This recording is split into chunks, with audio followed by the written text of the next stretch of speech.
وأشهد أن لا إله إلا الله وحده لا شريك له وأشهد أن محمدًا عبده ورسوله أما بعد فإن خير الحديث كتاب الله وخير الهدي هدي محمد صلى الله عليه وآله وسلم وشر الأمور محدثاتها وكل محدثة بدعة وكل بدعة ضلالة وكل ضلالة في النار اللهم صل وسلم على نبينا محمد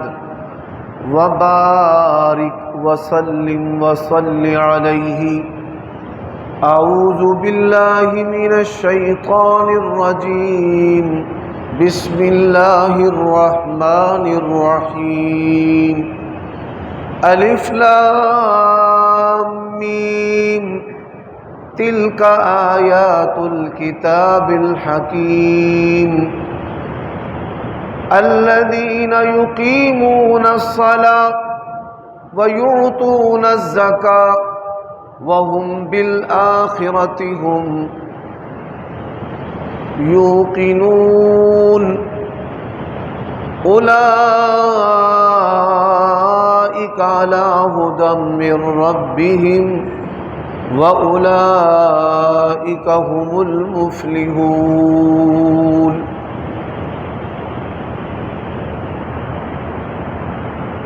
عیوب اور نقائص سے منزہ اور پاکیزہ تمام قسم کی حمد و ثنا اللہ وحدہ لا شریک لہ کے لیے، اور درود و سلام شفیع للمذنبین خاتم النبیین رسول کریم رؤوف الرحیم صلی اللہ علیہ وآلہ وسلم کی ذات اقدس پر۔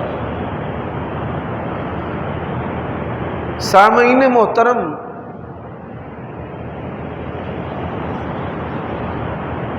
اللہ تعالیٰ کی توفیق اور رحمت اور اس کے فضل و کرم سے رمضان کے اندر ہم نے اپنی زندگیوں کو قدر بہتر کیا ہے، اور اہل ایمان کا یہ جذبہ ہوتا ہے کہ میں اپنے رب کے قریب ہوتا چلا جاؤں۔ بڑے سارے فتنے ایسے ہیں جو ہمیں اللہ تعالیٰ اور اس کے رسول سے، دین اسلام سے، شاعر اسلام سے دور کر دیتے ہیں، اور اس سے بھی بڑا فتنہ یہ ہے کہ اللہ تعالیٰ اور اس کے پیارے رسول صلی اللہ علیہ وسلم کی جو محبت کی لذت ہے، عبادت کی جو لذت ہے، ہم اس سے بھی محروم ہو جاتے ہیں۔ بلکہ لوگوں کی اکثریت جو ہے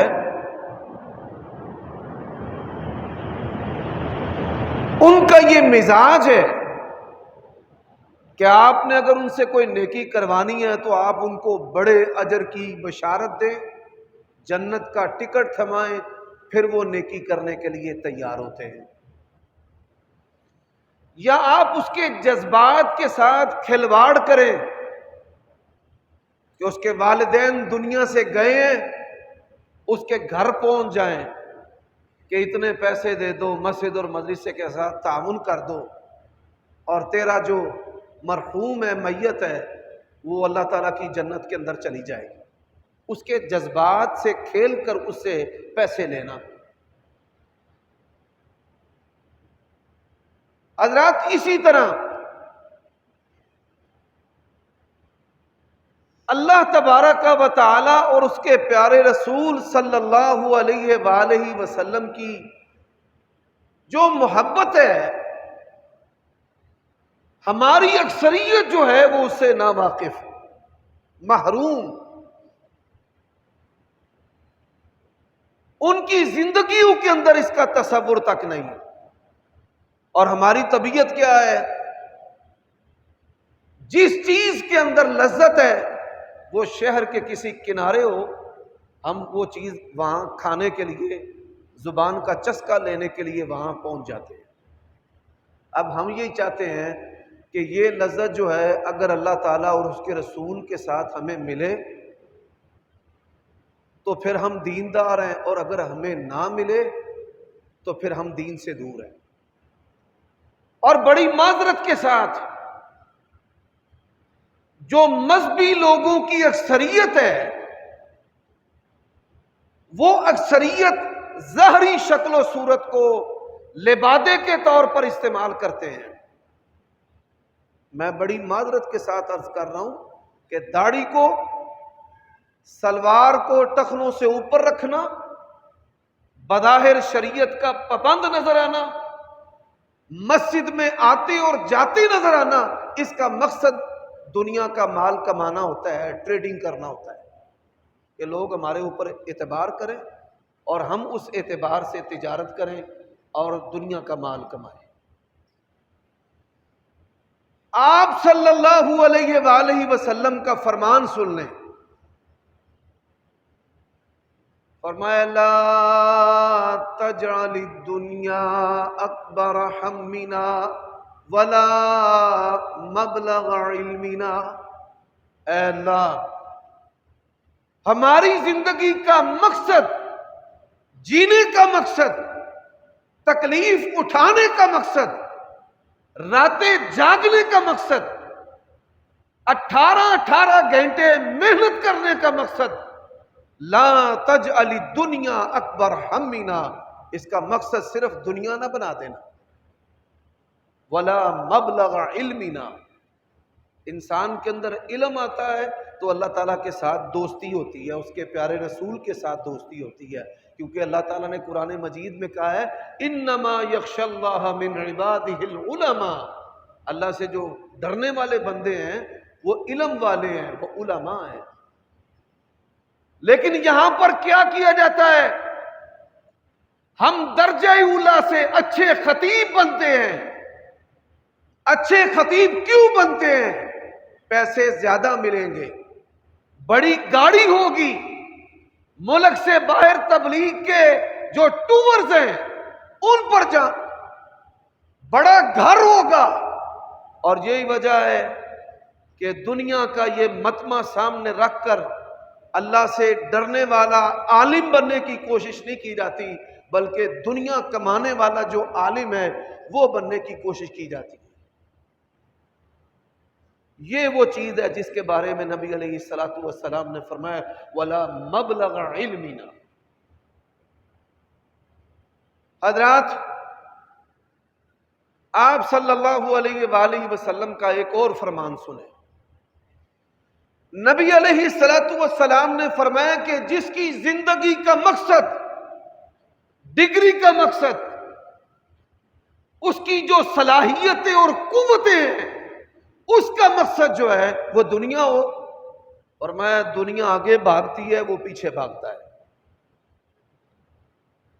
اور جس کا مقصد رزق نہیں ہے، رزاق ہے، جس کا مقصد کھانا نہیں ہے، لإلاف قریش إیلافہم رحلۃ الشتاء والصیف فلیعبدوا رب ھذا البیت الذی اطعمہم من جوع وآمنہم من خوف۔ ان کا مقصد جو ہے وہ رب البیت ہے، رب الطعام ہے۔ تو آپ صلی اللہ علیہ وآلہ وسلم نے فرمایا کہ دنیا اللہ تبارک و تعالی ان کے قدموں کے اندر جھکا کر لاتا ہے، دنیا اس کے قدموں میں سر اٹھا کر نہیں آتی، دنیا اس کے قدموں کے اندر سر جھکا کر آتی۔ اب گزشتہ خطبہ جمعہ کے اندر میں نے یہ عرض کیا تھا اولئک علی ھدی من ربہم، کہ کون لوگ ہیں جو اپنے رب کی طرف سے ہدایت پر ہیں۔ اب اس آیت کریمہ کا جو اختتام ہے وَأُولَئِكَ هُمُ الْمُفْلِحُونَ، کون لوگ ہیں جو کامیاب ہیں؟ کامیاب ہونے والے لوگوں کے اندر نبی علیہ الصلوۃ والسلام کا فرمان ہے، تائسا عبد الدرہم وابن الدینار، فرمایا جو درہم و دینار کا بیٹا ہے وہ ہلاک ہو گیا۔ اب درہم و دینار کا بیٹا کون ہے؟ درہم و دینار کا بیٹا وہ ہے کہ جس کا مقصد جو ہے وہ صرف دنیا ہے، دنیا کا مال کمانا ہے۔ حضرات، اللہ تبارک و تعالی رزاق ہے، اس نے رزق حلال کمانے کا حکم دیا ہے اور اسباب کو اختیار کرنے کا حکم دیا ہے، لیکن اللہ تبارک و تعالی نے مومن آدمی کے لیے ایک دائرہ کار متعین کر دیا ہے، اور اسی بات کا اظہار قرآن مجید کے اندر ہمارے بادشاہ نے جلی الفاظ کے اندر کیا ہے، قُلْ لَا يَسْتَوِي الْخَبِيثُ وَالطَّيِّبُ، اے میرے پیارے نبی آپ کہہ دیجئے اپنی امت کو، اپنے ماننے والوں کو، اور ہم کیسے ماننے والے ہیں؟ نبی علیہ الصلوۃ والسلام کا نام آتا ہے، جھوم جھوم جاتے ہیں، نعتیں پڑھتے ہیں، لوگ ویلے کرواتے ہیں، پیسے لٹاتے ہیں، عمرے کے ٹکٹ دیتے ہیں، حج کرواتے ہیں، 5-5 لاکھ 10-10 لاکھ روپیہ ایک رات کی بکنگ پر نعت پڑھنے والوں کا ہم انتظام کرتے ہیں۔ ناب نبی آتا ہے تو جھوم جاتے ہیں، اور فرمان نبوی آتا ہے تو گھوم جاتے ہیں۔ اسی نبی کا فرمان آتا ہے تو ہم گھوم جاتے ہیں۔ ہم نبی علیہ الصلوۃ والسلام کی نعتیں پڑھتے ہیں، پر بجلی جو ہے وہ چوری کی ہوتی ہے۔ ہم نبی علیہ الصلوۃ والسلام کی سیرت کا تذکرہ کرتے ہیں، لیکن جو آمدنی ہے وہ سود خوروں کی اور شراب نوشوں کی ہوتی ہے۔ اور یہی بات ہے، فرمایا قُلْ لَا يَسْتَوِي الْخَبِيثُ وَالطَّيِّبُ، اے میرے پیارے نبی آپ کہہ دیجئے کہ کبھی بھی پاکیزہ اور جو نجس ہے، خبیث چیز ہے، وہ کبھی بھی برابر نہیں ہو سکتے۔ وَلَوْ أَعْجَبَكَ كَثْرَةُ الْخَبِيثِ، اب اللہ تبارک و تعالیٰ کا یہ جو فرمان ہے، اس کا مطلب کیا ہے؟ کہ آپ کا دل چاہتا ہے کہ آپ کا بڑا بینک بیلنس ہو، مولویوں کا بھی دل چاہتا ہے ہمارا بھی بینک بیلنس ہو، ہمیں بھی نذرانے پاؤنڈ، یورو اور ریالوں اور دیناروں کے اندر ملے، لیکن یہ بات یاد رکھ لو، جس کا ہم نے کلمہ پڑھا ہے، اللہ کے نبی علیہ الصلوۃ والسلام سب سے زیادہ اعتماد حضرت ابو بکر اور عمر رضی اللہ عنہما پر کرتے تھے۔ کسی کی جرت نہیں تھی ادب کی وجہ سے نبی علیہ الصلوۃ والسلام سے بات کرے۔ صحابہ کرام کہتے ہیں اگر کوئی بدوی، کوئی جانگلی بندہ آتا جو آداب رسالت سے ناواقف ہوتا اور وہ سوالات کرتا تو ہم بڑے محظوظ ہوتے اور دین کو سیکھتے۔ ہماری ادب کی وجہ سے جرت نہیں تھی نبی علیہ الصلوۃ والسلام کو آنکھ بھر کر دیکھ سکے، اتنی ہیبت تھی اور اتنی محبت تھی صحابہ کرام رضوان اللہ علیہ مجمعین کے سینوں میں۔ تو پھر کیا ہوتا تھا؟ حضرت ابو بکر صدیق اور عمر رضی اللہ تعالی عنہما لوگوں کے سوالات نبی علیہ الصلوۃ والسلام کی بارگاہ میں پیش کرتے تھے۔ حضرات، ایک دن نبی علیہ الصلوۃ والسلام نے عصر کی نماز جو ہے وہ 2 رکعت پڑھا دی۔ اب 2 رکعت پڑھانے کے بعد جب آپ نے سلام پھیر دی، اب کسی کی جرت ہی نہیں تھی کہ نبی علیہ الصلوۃ والسلام سے وہ پوچھے کیا آپ نے 4 کی بجائے 2 کیوں پڑھا دی؟ یا ایھا الذین آمنوا لا تکونوا کالذین آذوا موسیٰ لا تسألوا رسولکم، یہ 2 الگ الگ آیتیں ہیں کہ اپنے نبی سے سوال ہی نہ کرتے جاؤ، عمل کرو۔ یہ جماعت عمل کرنے والی جماعت ہے۔ اور نبی علیہ الصلوۃ والسلام آپ کا کیا فرمان ہے؟ ان اللہ کرہ لکم قیل وقال، فرمایا اللہ تعالیٰ نے ٹال مٹول کرنا نیکی میں، اس کو اللہ ناپسند کرتا ہے۔ وَإِضَاعَةَ الْمَالِ، اللہ نے مال دیا ہے، مال کو ضائع کرنا بھی اللہ ناپسند کرتا ہے۔ لیکن اس حدیث کے اندر جو اہم اور مرکزی بات ہے وہ کثرت سوال، کہ بلا مقصد سوال کرتے جانا، اللہ تبارک و تعالیٰ اس کو بھی ناپسند کرتا ہے کہ آپ فرض کرتے سوال کرتے چلے جائیں۔ جیسے کہ بنی اسرائیل ہے، قاتل کا پتہ نہیں چل رہا تھا، بھتیجوں نے اپنے چچا کو قتل کر دیا۔ اب اللہ تبارک و تعالیٰ کا حکم آیا کہ گائے کو ذبح کریں اور اس کے گوشت کا ٹکڑا جو ہے وہ مقتول کو لگائیں۔ نبی علیہ الصلوۃ والسلام نے فرمایا کوئی بھی گائے ذبح کرتے اور اس کے گوشت کا ٹکڑا لگاتے، ان کا کام بن جانا تھا۔ انہوں نے سوال کرنے شروع کر دیے، اچھا جی گاواں تے بڑیاں نے، گائیں تو بہت قسموں کی ہے، وہ کیسی ہونی چاہیے، اس کا رنگ کیا ہونا چاہیے؟ پھر وہ سوال کرتے گئے اور پھر کڑے اور سخت احکام جو ہے وہ آسمان سے نازل ہوتے گئے۔ تو بلا مقصد سوال کرتے جانا، یہی وجہ ہے کہ آپ صلی اللہ علیہ وآلہ وسلم نے فرمایا ہے من حسن الاسلام المرئی، کسی بھی بندے کے اچھے اسلام کی علامت کیا ہے؟ ترک ما لا یعنیہ، بے مقصد جو سوالات ہیں، کام ہیں، ان تمام چیزوں کو چھوڑ دیتا ہے۔ بھئی آپ کا تعلق سیاست سے ہے نہیں، آپ سیاستدان بنے ہوئے ہیں، آپ ڈاکٹر بنے ہوئے ہیں، آپ قانون دان بنے ہوئے ہیں، آپ سنیاسی بنے ہوئے ہیں، آپ کے یہ مشورے آپ کے ایمان کو ضائع کر دیں گے۔ ان بے مقصد چیزوں کو چھوڑ دینا جو ہے یہ کسی بھی مسلمان کے اچھے اسلام کی علامت ہے، اور ایسے لوگ جو ہیں وہ اللہ تبارک و تعالیٰ کی طرف سے کامیابی پانے والے ہیں۔ تو قرآن مجید کیا کہتا ہے؟ قرآن مجید کہتا ہے کہ آپ کو جو حرام اور پلید جو چیز ہے، گندی چیز ہے، اس کی اکثریت بھائے۔ حضرات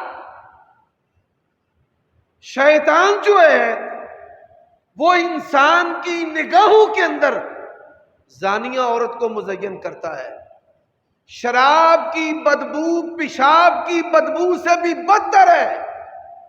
لوگ پاک دامنہ عورتوں کو، اپنی بیویوں کو چھوڑ کر کھیک کھاتے پھرتے ہیں، حرام کی طرف جاتے ہیں۔ اور شراب واللہ العظیم پیشاب سے بھی جس کی بدتر بو ہے، لوگ جو ہیں وہ زمزم کو چھوڑ کر، پانی کو چھوڑ کر، اللہ کی ایسی نعمت کہ جس کے بارے میں اللہ نے کہا ہے اے میرے بندو قل ان اصبح ماؤکم غورا فمن یاتیکم بماء معین، اللہ تبارک و تعالی اگر پانی جو ہے تمہارے پینے والا میٹھا پانی اس کو خشک کر دے تو کون ہے تمہیں یہ پانی میسر کرنے والا؟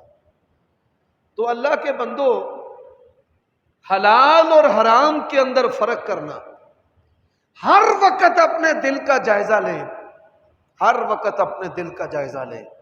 اگر آپ کے دل کے اندر دین کی محبت دنیا پر ہے آپ کامیاب ہیں، اگر آپ کے دل کے اندر حلال کی فکر ہے آپ کامیاب ہیں۔ اور بڑی معذرت کے ساتھ ہمارے جو والدین تھے نا، وہ ہمیں کیا سبق دیتے تھے؟ بیٹا رزق حلال کمانا ہم اچار کے ساتھ کھا لیں گے، اگر حلال سے مرچیں خرید کے لاؤ گے ہم دوری میں رگڑ کر کھا لیں گے۔ اور آج کے جو والدین ہیں، بچے جتنا مرضی کمائیں وہ راضی نہیں ہوتے۔ پہلے ایک کمانے والا ہوتا تھا، سب کھانے والے ہوتے تھے، اور آج سارے کمانے والے ہیں۔ لوگوں نے دنیا کے لیے اپنی بیٹیوں کو بھی، اپنی بیویوں کو بھی، اپنی عزتوں کو بھی بیچ چراہے لا کر کھڑا کر دیا ہے کہ ہمیں دنیا کا مال چاہیے۔ اور بڑے بڑے دیندار گھرانے اس آفت کے اندر پھنس چکے ہیں، یہ بیوٹی پارلروں کی کمائیاں۔ قیامت کے دن آپ کو سوال ہوگا اس کے بارے میں، والدین کو سوال ہوگا اللہ نے بیٹیاں جو ہیں وہ اس طرح ہم ان کے ساتھ معاشی سلوک کریں، ہم بیٹھ کر کھائیں اور وہ کمائیں، اللہ تبارک و تعالیٰ نے یہ بندیاں اس لیے نہیں کی ہمیں۔ تو کامیاب بندہ وہ ہے کہ جو حلال اور حرام کے اندر فرق کرنے والا ہے۔ قرآن مجید آج کے ہمارے خطبہ جمعہ کا جو موضوع ہے اولئک هم المفلحون، کہ کامیاب کون ہے؟ بھئی کامیاب وہ ہے کہ جو رزق حلال اور حرام میں فرق کرتا ہے۔ اللہ کے نبی علیہ الصلوۃ والسلام نے فرمایا من اکل طیبا وعمل بسنہ وامن الناس بوائقہ، فرمایا جو بندہ رزق حلال کھاتا ہے، رزق حلال کھانے والا، سنت کے مطابق زندگی بسر کرنے والا اور لوگوں کو تکلیف نہ دینے والا، آپ صلی اللہ علیہ وآلہ وسلم نے فرمایا وہ اللہ تبارک و تعالیٰ کی جنت میں جائے۔ ہم داڑیاں تو رکھ لیتے ہیں اور ہم سمجھتے ہیں کہ اب ساری دنیا ہمیں آپ کہے اور ہم جس کو مرضی تو کرے۔ ہم چاہتے ہیں سارے احترام اور ادب کا گھنٹہ گھر ہم ہوں اور ہم مذہب کے نام پر جس کو مرضی بے آبرو کر دیں اور اس کی پگڑی اتار دیں اور اس کو بے لباس کر دیں۔ اللہ تبارک و تعالیٰ نے اس کی اجازت نہیں دی۔ حضرات آپ کا رب آپ سے کتنی محبت کرتا ہے، آپ یہ سن کر حیران ہوں گے۔ کوئی گناہ جو میں نے کیا یا آپ نے کیا وہ گناہ ہے، اللہ نے اس کو چھپا دیا، کسی کو نہیں پتا۔ اللہ کے نبی نے فرمایا اللہ اس بندے پر بھی ناراض ہے کہ رب نے تو گناہ چھپا دیا ہے، وہ لوگوں کو اپنا گناہ بتاتا پھرتا ہے۔ اللہ تبارک و تعالیٰ ناراض ہوتا ہے، وہ میرے بندے عیبوں کو ڈھانپنے والا اور کھولنے والا میں ہوں، تو نے گناہ کیا، میں نے دنیا میں کسی کو پتہ ہی نہیں چلنے دیا، میں نے تیری عزت رکھی ہے۔ اور جس بندے کو اللہ تبارک و تعالیٰ عزت دیتا ہے، عزت رکھتا ہے، اس کو اپنا گناہ بھی لوگوں کے سامنے نشر کرنے کی شریعت کے اندر اجازت نہیں ہے۔ آپ دیکھیں آپ کا رب آپ سے کتنی محبت کرتا ہے۔ فرمایا یا ایھا الذین آمنوا، اے ایمان والو، انما الخمر، شراب نشہ آور چیز، یہ خمر جو ہے یہ نشہ آور چیز پر بولا جاتا ہے۔ اس کی تفسیر میں بیان کرتا ہوں لیکن میں پوری آیت کریمہ پڑھنا چاہتا ہوں۔ انما الخمر والمیسر والانصاب والازلام رجس من عمل الشیطان فاجتنبوه لعلکم تفلحون، اولئک هم المفلحون لعلکم تفلحون۔ فرمایا ایمان والو، انما الخمر، نشہ آور جو اشیاء ہیں، نشہ آور جو چیزیں ہیں وہ دو قسم کی ہوتی ہیں، یہ نقطہ بھی سمجھ لیں۔ ایک نشہ وہ ہے کہ جس کے کرنے سے انسان کی عقل زائل ہوتی ہے، شراب پیئیں گے عقل زائل ہو جائے گی۔ اب ایک نشہ وہ ہوتا ہے کہ آپ جس کو نہ کریں تو عقل زائل ہو جائے گی، جیسے ہیروئن ہے، گردہ ہے، چرس ہے، کہ اگر آپ اس کو استعمال نہیں کریں گے تو آپ جو ہیں وہ صحیح طرح سے نہ اٹھ بیٹھ سکتے ہیں، نہ چل پھر سکتے ہیں، نہ سلوک کر سکتے ہیں، نہ آپ کی عقل کام کرے گی، نہ شعور کہ میں کیا کہہ رہا ہوں، کیا بول رہا ہوں، کیا کر رہا ہوں۔ تو یہ نشے جو ہیں اس کی دو قسمیں ہیں۔ اللہ تبارک و تعالیٰ نے قرآن مجید میں اس لیے خمر کا لفظ استعمال کیا ہے، ایسا نشہ کہ جس کے کرنے سے عقل زائل ہو جائے وہ بھی حرام ہے، اور ایسا نشہ کہ آپ نہ کریں اور اس سے عقل زائل ہو جائے وہ بھی حرام۔ حضرات جو لوگ سگریٹ کا استعمال کرتے ہیں، قرآن مجید میں ہمارے پیارے نبی کا وصف اللہ نے بیان کیا ہے، یحل لہم الطیبات ویحرم علیہم الخبائث۔ آپ اس کے حلال و حرام پر بحث نہ کریں، اگر یہ پاکیزہ چیز ہے، کیا دنیا کا کوئی عقل مند باپ اپنے نونہال کو، اپنے بچے کو جس کی عمر 10 سال ہے یا وہ بالغ ہونے کے قریب ہے، کیا اپنے ہاتھ سے اسے سگریٹ پلانا جو ہے وہ پسند کرتا ہے؟ حضرات مولی کی جو بو ہے پیاز کی جو بو ہے، آپ سن کر حیران ہو، ایٹیکیٹس اور سارے انگریز، دنیا کے سارے چوڑے اللہ کے نبی علیہ السلام کے ادب و آداب کا مقابلہ نہیں کر سکتے۔ صحابہ کرام اون کا لباس پہنتے تھے، بھیڑوں کی جو اون ہے، اگر وہ لباس ہم پہن لیں ہمارا بدن جو ہے وہ چھل جائے، ہمارے جسم پر زخم بن جائیں۔ صحابہ کرام وہ لباس پہن کر مسجد نبوی کے اندر جمعہ پڑھنے کے لیے آئے، فضا جو ہے اس کے اندر بو آ گئی۔ نبی علیہ الصلوۃ والسلام نے 2 حکم دیے۔ پہلا حکم، جمعے کے دن جمعے کے لیے آنا ہے، غسل کر کے آنا ہے، تمہارے بغلوں کی، چڈوں کی، بدن کی بو سے دوسرے مسلمان کو تکلیف نہ ہو۔ لباس، فرمایا جمعے کے دن لباس پہننا ہے تو بہترین اور اچھا اور خوبصورت اور خوشبو اور عطر لگا کر مسجد کے اندر آئے، یہ نبی علیہ الصلوۃ والسلام نے حکم دیا۔ اسی طرح مسواک کا حکم دیا کہ منہ کی ہواڑ سے دوسرے مسلمان کو تکلیف نہ ہو۔ فرمایا مولی اور پیاز کھا کر مسجد کے اندر نہ آئے۔ ایک بندہ آ گیا، نبی علیہ السلام نے فرمایا اس کو اٹھا کر نہ قبرستان کے اندر پھینکا ہو، وہاں چھوڑ آؤ، اس کو نہیں پتا کہ یہ بو والی جو چیز ہے یہ کھا کر مسجد کے اندر نہیں آنا۔ اور آپ اندازہ کریں کہ جب سگریٹ والا ہمارا بھائی اور دوست کھڑا ہوتا ہے تو دائیں والا بھی تکلیف میں ہوتا ہے اور بائیں والا بھی تکلیف میں ہوتا ہے۔ اللہ کے لیے اس کو چھوڑیں۔ اب تو جدید دور میں میڈیکلی اس کا علاج موجود ہے کہ آپ سموکنگ ڈراپس جو ہیں ان کے ذریعہ اس عادت کو چھوڑ سکتے ہیں۔ جو لوگ ڈپریشن کے لیے،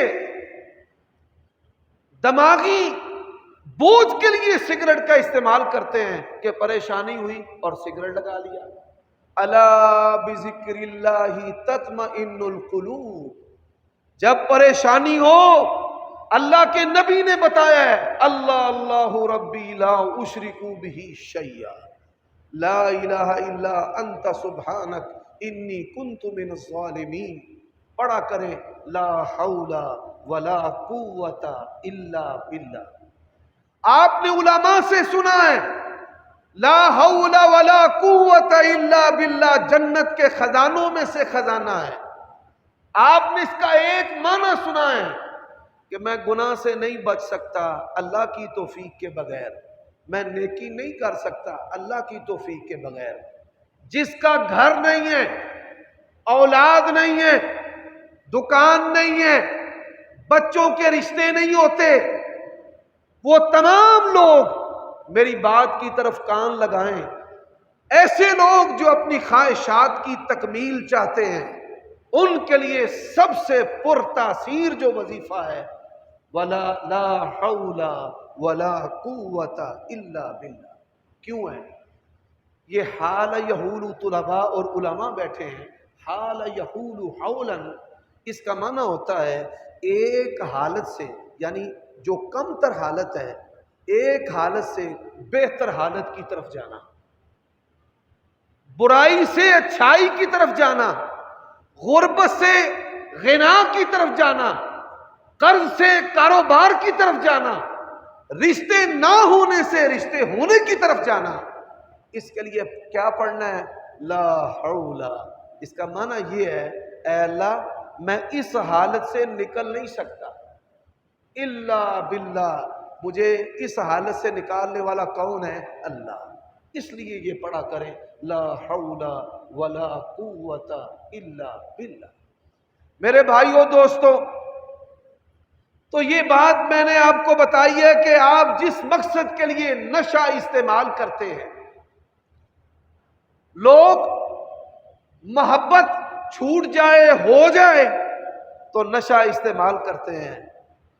آپ جس کا انتخاب کرنا چاہتے ہیں اس کے عیب، اس کی خوبیاں حقیقی طور پر اللہ جانتا ہے، آپ نہیں جانتے۔ ایک بات یاد رکھو، آج کے خطبہ جمعہ کے اندر یہ بات جو ہے نا، صرف اس بات کو اپنے دماغ میں اگر آپ نے ڈال لیا تو آپ کی زندگی اللہ تعالیٰ کی توفیق سے آنے والا وقت انتہائی بہترین وقت ہوگا۔ بیوی کا جب بھی انتخاب کیا جاتا ہے والدین دیکھنے کے لیے جاتے ہیں.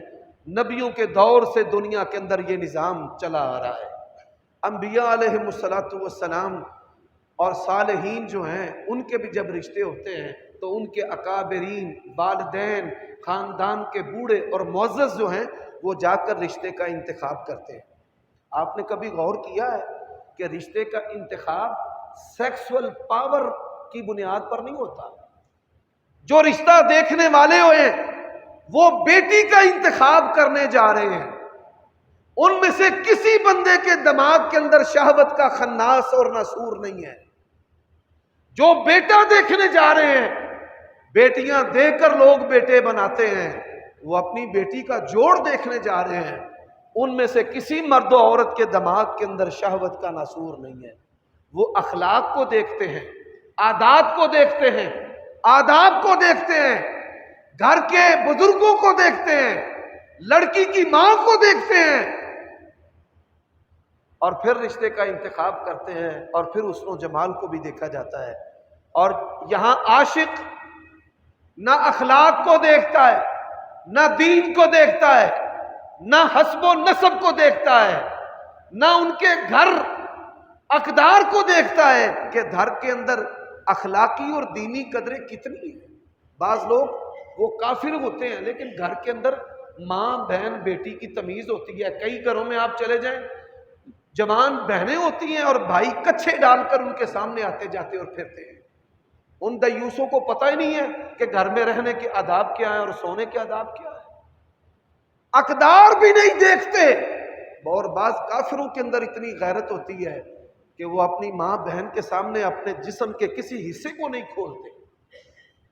تو یہ اقدار ہے، ان کا جاننا ضروری ہوتا ہے.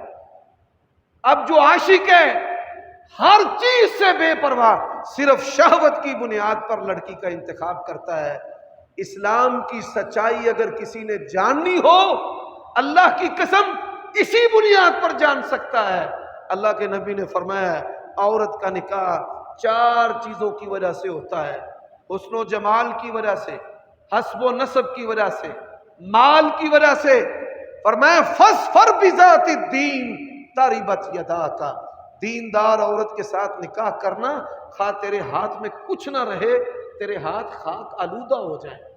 حضرات، جنہوں نے حسب و نسب میں نکاح کیا، رشتوں کو خوبصورتی کی وجہ سے انہوں نے اختیار کیا، مال کی وجہ سے مال گیا، رشتے بھی گئے. میں نبیوں کی مثال دیتا ہوں. حضرت ایوب علیہ السلام اتنے خوبصورت تھے، اتنے خوبصورت اور مالدار تھے. حضرات، ان کی بڑی بیویاں تھیں، اور جو والدین دیکھتے تو وہ کہتے ہم نے اپنی بیٹی کا رشتہ ان کو دینا ہے. اگر کوئی عورت دیکھتی تو وہ کہتی کہ میں نے شادی ان سے کرنی ہے. مال بھی بڑا اور بیویاں بھی بڑی. اللہ تعالیٰ نے آزمایا، جلد کی کوئی ان کو بیماری لگ گئی. بعض جو ہیں مفسرین نے لکھا ہے کوڑ کی طرح، کوڑ نہیں بولنا چاہیے لفظ اللہ کے نبیوں کے لیے، اس طرح کوئی جلد کی مرض بیماری تھی کہ جس میں گوشت جھڑتا ہے، وہ بیماری ان کو لگ گئی. اللہ کے نبی ہیں، رب سے ہم کلام ہونے والے ہیں، ساری بیویاں چھوڑ کر چلی گئی.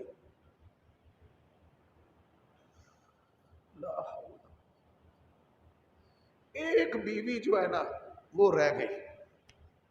حضرت ایوب کہتے ہیں جا تو بھی چھوڑ کر چلی گئی. اس نے کہا نا، یہ ہے ماں باپ کی تربیت، یہ ماں باپ کی تربیت. اس نے کہا خوشی بھی آپ کے ساتھ ہے، غمی بھی آپ کے ساتھ ہے. نبی علیہ السلام نے فرمایا کہ وہ بازار میں لکڑیاں، جنگل میں جاتی، لکڑیاں اکٹھی کرتی، بازار کے اندر بیچتی، اور ان پیسوں سے کھانا لا کر اپنے خاوند حضرت ایوب کو کھلاتی، ان کو کھلاتی. اور اللہ تعالیٰ نے، آپ دیکھیں، ہزاروں سال بیت چکے ہیں اور آج بھی ہم خطبہ جمعہ کے اندر اللہ کی اس ولیہ کا تذکرہ کر رہے ہیں. میرے بھائیوں، دوستوں، حضرت ایوب علیہ السلام کو عورتوں نے چھوڑ دیا. مال گیا، عورتیں گئیں، جنسی قوت گئی، عورتیں گئیں، حسن گیا، عورتیں گئیں، اور جو دیندار ہیں مال چلا جائے وہ کہتی ہے تو پریشان نہ ہو، میں سلائی کڑھائی کر کے کما لاں گی، گھر میں چلانا، پریشان نہ ہو۔ مال جاتا ہے وہ تہجد کا اہتمام کرتی ہیں، وہ مصلی پر رب کے سامنے روتی ہیں کہ اللہ ہمارے خامدوں کو اچھا روزگار دے۔ میرے بھائیوں دوستوں، یہی بات ہے جو ہمارے رب نے قرآن مجید کے اندر بیان کی ہے کہ کامیابی پانے والے کون سے لوگ ہیں؟ کامیابی پانے والے جن کی نظر اپنے رب پر ہے، جو حلال و حرام میں فرق کرنے والے ہیں، جو نشہ آور چیزوں کے قریب نہیں جاتے۔ کئی اب بندے ایسے ہیں ان کو ان کی بیویوں نے، ان کی جو محبوبہ ہے اس نے نشے پر لگایا ہوا ہے۔ میں یہ بات کر رہا تھا حضرات۔ آخری بات میں جو اپنی مکمل کرنا چاہتا ہوں، نبی علیہ السلام سب سے بڑھ کر پیارے ابو بکر اور عمر پر اعتماد کرتے ہیں، لیکن جب کھانے پینے کی باری آتی ہے حضرت ابو بکر صدیق رضی اللہ تعالیٰ عنہ مٹھائی لے کر آئے۔ مٹھائی بڑی معذرت کے ساتھ ہم مذہبی لوگوں میں کھانے پینے کی بڑی پستی ہوتی ہے، ختم کل 10ویں 40ویں پر لڑتے ہیں، لیکن کھانے پر سب اکٹھے ہو جاتے ہیں، کھانے پر اتحاد ہے، ویسے مذہب پر لڑتے رہتے ہیں، اور جب ملے ایسی چیز تو کھا بھی جاتے ہیں۔ میرے بھائیوں دوستوں، نبی علیہ السلام سب سے زیادہ اعتماد پیارے ابو بکر پر کرتے ہیں۔ نمبر 1، کہا یہ شرینی جو ہے یا رسول اللہ آپ بھی کھائیں۔ نبی علیہ السلام نے فرمایا یہ شرینی کا نہیں بانٹا پھرنا ہے، یعنی یہ کس چیز کی شرینی ہے؟ انہوں نے کہا یا رسول اللہ مجھے ٹیبا لگانا تو آتا نہیں تھا، ایک بندے نے منو کیا اے میرا کام ہو جائے گا، اور میں کیا ہو جائے گا، ٹیبا لگایا ہو جائے گا، مجھے یہ فن یہ عمل نہیں آتا۔ حضرات اس واقعے کے اندر بھی حضرت ابو بکر کی فضیلت ہے کہ حضرت ابو بکر نے لا علمی سے جو بات کی ہے اللہ نے اس کو بھی غلط نہیں کیا، تاکہ کوئی یہ نہ کہہ دے کہ صدیق نہیں ہے، کوئی یہ نہ کہہ سکے صدیق نہیں ہے۔ اللہ نے وہ بے علمی پر جو کی ہوئی بات ہے اس کو بھی 100% سچا کر دیا، یہ صدیق ہے۔ اچھا وہ ہو گئی، وہ بندہ آ گیا، اس نے کہا جی ایلو شرینی، تو ابو بکر صدیق کہتے ہیں اچھا میں سب سے پہلے یا رسول آپ کے پاس لے کر آیا ہوں، آپ کھائیں، اور میں حرام ہے۔ نہا رسول اللہ صلی اللہ علیہ وسلم عن حلوان القہبی و مہر البغی، نبی علیہ السلام نے گماشتہ عورت کی کمائی کو حرام قرار دیا ہے۔ کوئی ناکا ہو یا جسم فروش ہو یا ایسے کسی عمل کے ساتھ کسی دکاندار سے کوئی چیز لے لے، چھیڑ چھاڑ کی، کپڑا دے دیا، جوتا دے دیا، پرفیوم دے دی، رسول اللہ نے فرمایا حرام ہے، واضح طور پر حرام ہے۔ اور فرمایا جو کاہن ہے، کاہن کی شرینیاں اور پیسے کمائی حرام ہے۔ حضرات یہ تربیت ہمارے پیارے نبی صلی اللہ علیہ وآلہ وسلم نے اس امت کی ہے۔ ہر وہ چور دروازہ بند کیا ہے جس سے بد عقیدگی آئے، اور ہر وہ دروازہ اور کھڈ اور سوراخ بند کیا ہے جس سے مومن آدمی کی کمائی کے اندر میل کچیل آئے۔ اور یار جب ہم نے بات اپنے رب سے کرنی ہے تو پیٹ کے اندر بھی لقمہ حلال ہونا چاہیے، اس سے بات چیت کرنے کے لیے، سبحان ربی الاعلی کہنے کے لیے، اللہ اکبر کہنے کے لیے۔ اللہ پسند کرتا ہے کہ میرا بندہ کہے سبحان اللہ والحمد للہ ولا الہ الا اللہ واللہ اکبر۔ اور پیٹ کے اندر نوالا کون سا ہونا چاہیے؟ بولیے جی، حلال۔ اب کمائی حرام کی ہو اور حرام کی کمائی، ہم نے تو اللہ کو اکبر مانا ہی نہیں ہے، پھر ہم نے تو لا الہ الا اللہ مانا ہی نہیں، پھر ہم نے تو ماشاء اللہ تبارک اللہ، اور یہی بات پروردگار نے کہی ہے تبارک الذی بیدہ الملک وہو علی کل شیء قدیر۔ اللہ تعالیٰ آپ کو اور مجھے کامیاب لوگوں میں شامل فرمائے۔ وآخر دعوانا ان الحمد للہ رب العالمین۔